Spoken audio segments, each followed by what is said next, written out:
Indonesia dalam bahaya besar.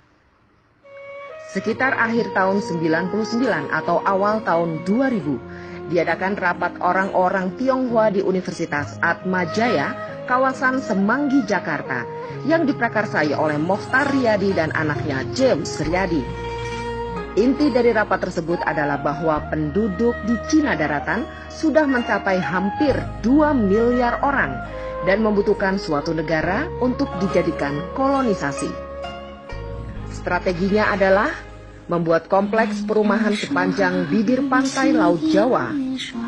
Fungsinya supaya mudah menyelundupkan barang, dan yang paling penting adalah menyelundupkan orang dari Cina daratan melalui laut langsung ke bawah kolong rumah-rumah mereka yang berada di bibir pantai.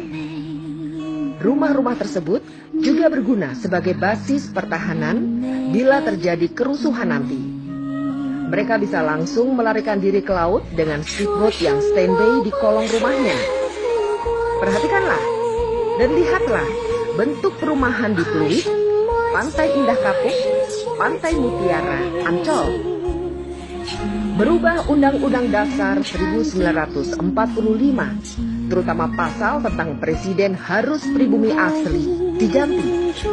Cukup hanya dengan syarat bahwa yang penting presiden harus berkewarganegaraan Indonesia, tidak harus pribumi asli.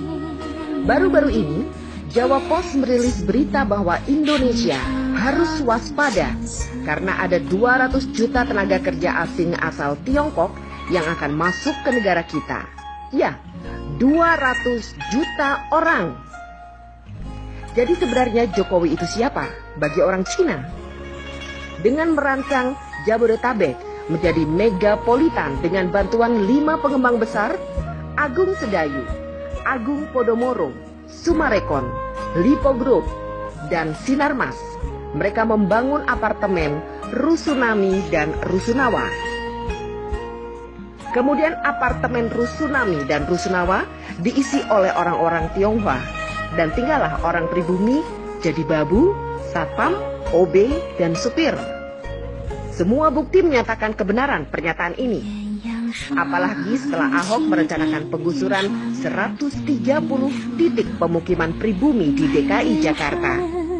Program ini juga dimuluskan oleh Jokowi dengan langkah-langkah nyata yang lebih besar. Memiskinkan rakyat Indonesia dengan berbagai cara, bekerja sama dengan pemerintah Cina dalam segala bidang, dan menggantikan peran Amerika di Indonesia selama ini, dan menjual atau menggadaikan aset-aset nasional Indonesia yang vital kepada pihak Cina. Jokowi secara sengaja membuat ekonomi dan politik Indonesia carut-marut untuk membuat pribumi semakin hancur berantakan, banyak pengangguran, dan jumlah orang miskin semakin besar. Orang semacam Ahok bukanlah tanpa sengaja untuk membuat kebijakan serta bertingkah laku yang memuakan, karena dia ingin memancing amarah pribumi agar rencananya segera terlaksana. Sekarang terserah bangsa ini melawan atau membiarkan angkara murka merajalela. Ning Jing melaporkan dari Beijing.